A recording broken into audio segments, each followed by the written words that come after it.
Hello and welcome to Axeliana. This is my dry month, and a dry month is that you've been clean 365 days, and that means you have a dry year. So I am celebrating 34 years of being completely clean and sober from alcohol and drugs. And so my topic today is early recovery. And the reason why I want to touch on early recovery, I've been thinking about it. When I started, how I started, and why I started, wanting to get clean. When I started early in my recovery, the reason I had been in treatment like the third time is I had been 2 times, and first I went in for a friend because everybody said I was outrageous, and I was so I said, I know what I'm gonna do. I'm gonna go into treatment, and everybody was so happy I went into treatment. I came out, money was flowing my way and stuff because I went into treatment, but it didn't last long because I didn't like meetings. I never went and didn't want to be around a bunch of dope fiends and alcoholics, so I wouldn't go.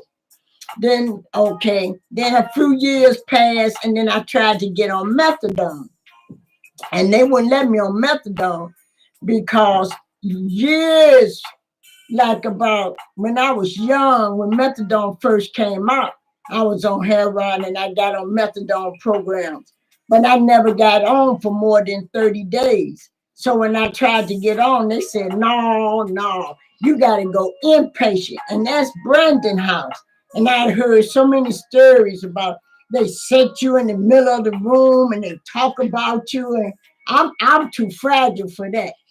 So I said, no, no, because that ain't going to work for me. So I wouldn't go. So now I'm trying to get in treatment. They won't let me inpatient. Outpatient was not for me at that time because I'm homeless. I'm staying in hotels, friends' house. I need to go inpatient. So I wound up going on 2800 South California CACT. And going in there, they would bring meetings. They had, like, I believe it was a Saturday that people would come. It's 28 days. People would come from the outside and come in there and talk. So we had a particular lady. She's passed now, but her name was Gladys. And she would come there on the day of her meeting and get some girls. And I had met this girl. I'm not going to mention her name because it's anonymity. But me and her kind of hung out a little bit, as much as you can hang in treatment.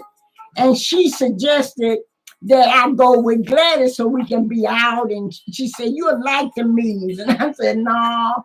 But then I went to the meeting, and it was a bunch of old women, and they were just all over us, giving us so much love. I said, this ain't that bad. So I started going. Every time she would come, I would go outside meeting. So that was my real introduction to meetings.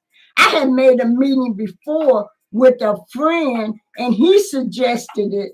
And I went, and I didn't like it. It was on 47th upstairs, and I was real in my addiction and hustling, and that was sitting there. I said, I got to go, because I'm not getting no money in this room. And you need money to survive. So I didn't have a job. I never worked, so I had to hustle. So that wasn't a real good introduction. So Gladys gave me an introduction to the meetings, and I liked them. So when I came out, I started making them.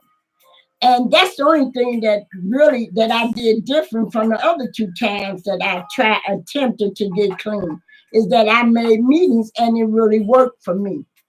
It gave me the strength to say no.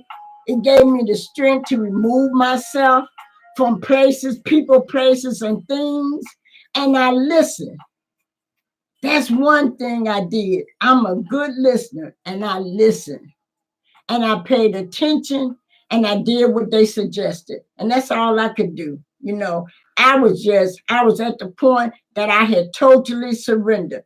I didn't want, people tell me I don't want it getting worse. I didn't want no more of what it was because I felt I was better than what I was doing. Now I'm homeless. I'm living out of bags.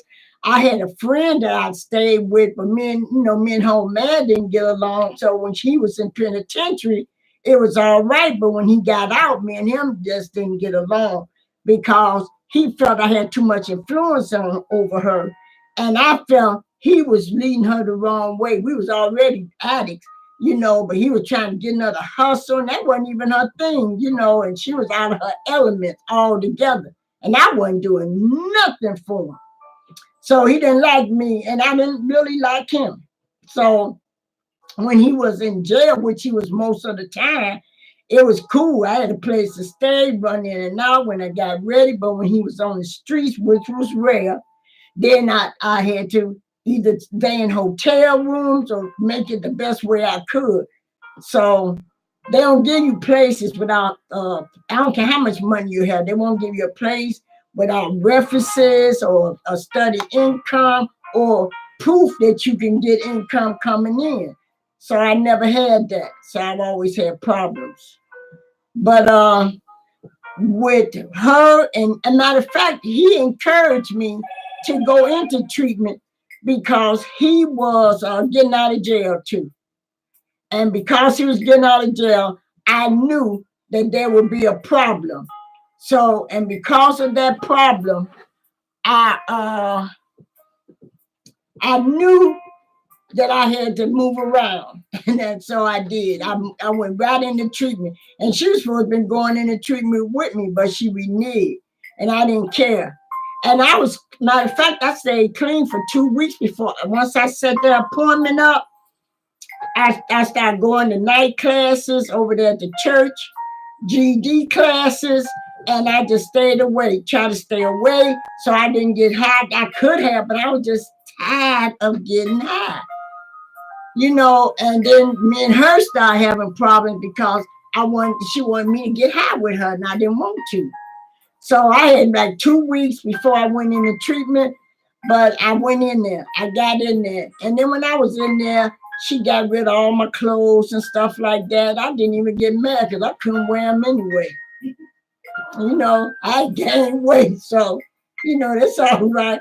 I just thought that was a little rancid what she did, ratchet, but, people let people be them.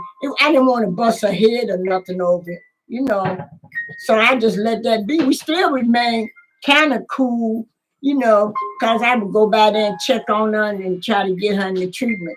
And before she died, we were born on the same day, matter of fact. So before she died, though, she was clean. She went to brass and got clean. So I think she may have been clean maybe 2 or 3 months before she passed.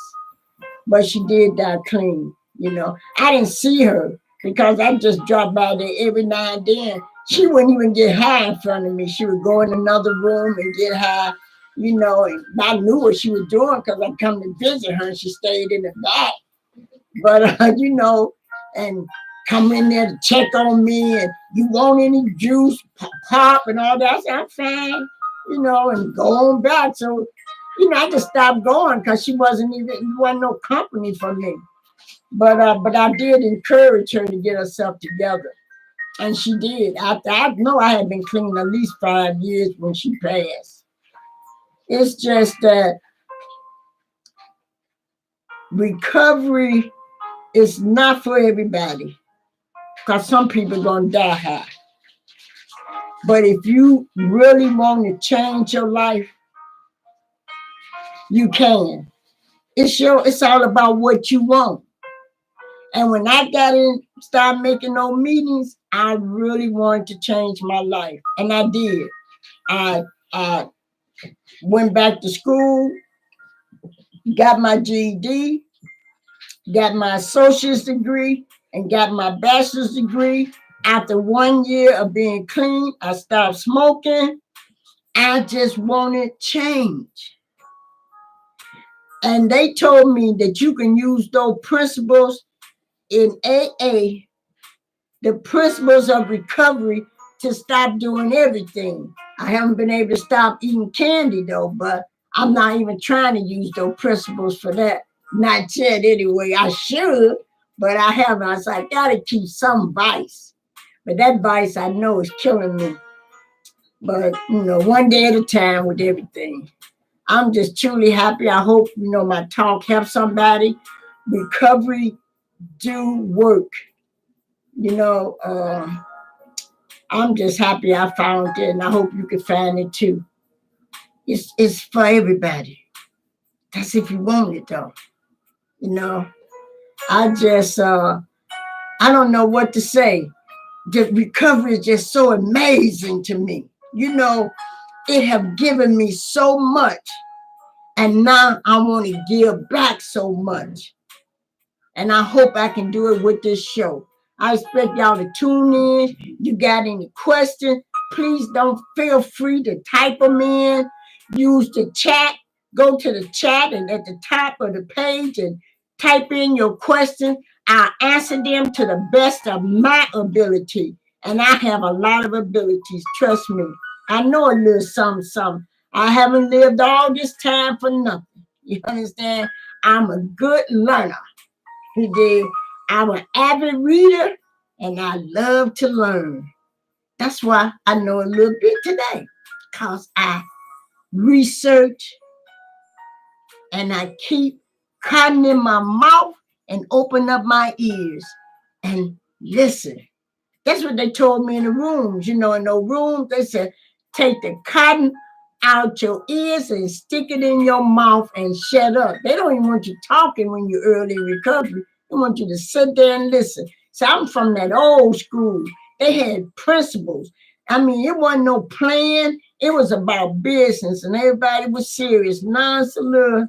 But that's, everything is different. The kids are different. So you got to meet people where they at. So people enjoy these new type of meetings because they don't know any better. And that's they coming in and they getting their flow, and it's good because the most amazing thing of it all is just to get it.